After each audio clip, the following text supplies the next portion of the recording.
My name is Lena Zhang, a documentary filmmaker from Beijing. When I first heard about Qingmei Village, a place the locals called the Village of Silence, I thought it was just another ghost story meant to keep children from wandering too far from home. But the truth was far more horrifying than I could have ever imagined. Qingmei Village was said to be a place where voices were stolen. Every person who stepped into it eventually lost the ability to speak. First their words, then their breath, and finally their soul. When I received a message from an old professor about filming the village for an underground horror documentary, I packed my camera gear and went with my small crew, never realizing that silence itself would try to consume us. Chapter 1. The journey begins. The drive took nearly 10 hours through winding mountains. My cameraman, Wei, and assistant producer, Mei Lin, accompanied me. Both were skeptical, but curious. The professor had warned us.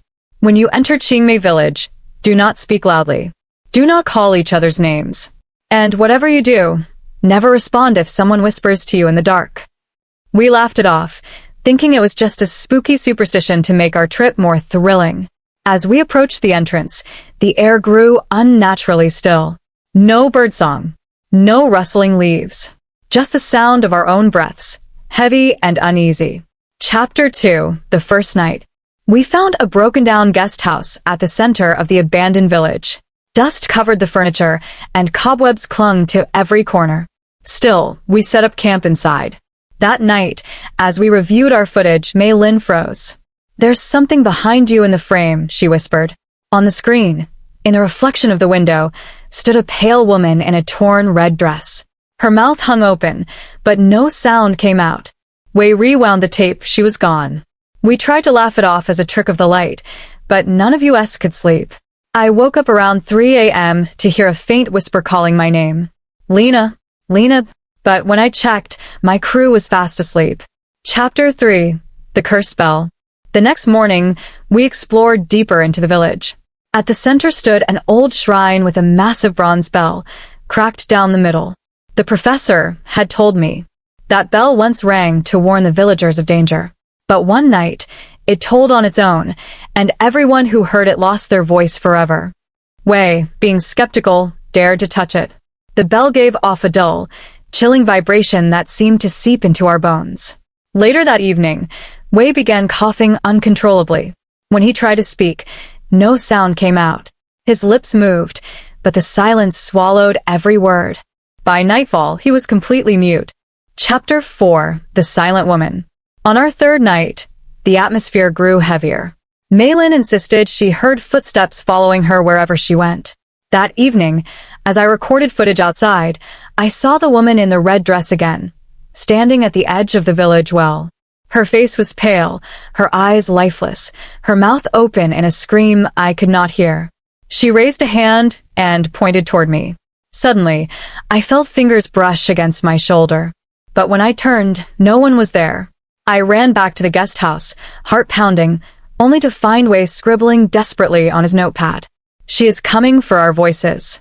Chapter 5. The Well of Silence.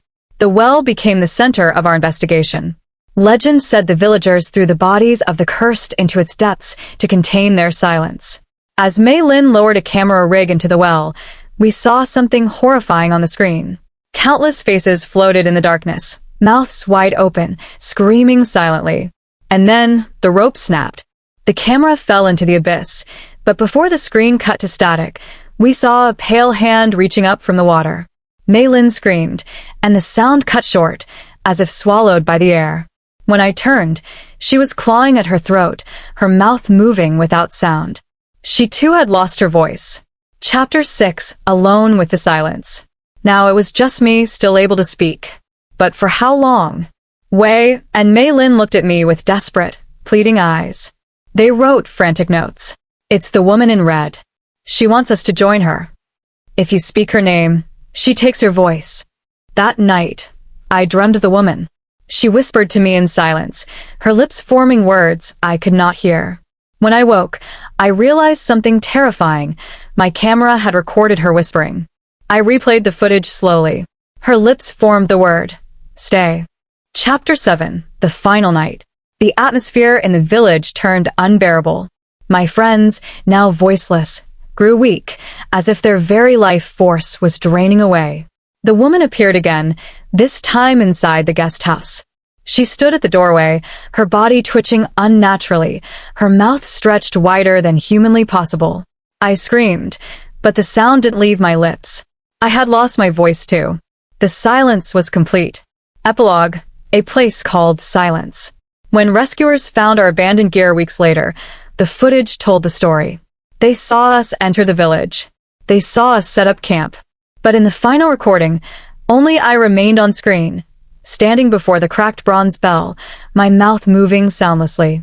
Behind me, the woman in red reached out, her pale fingers brushing against my shoulder.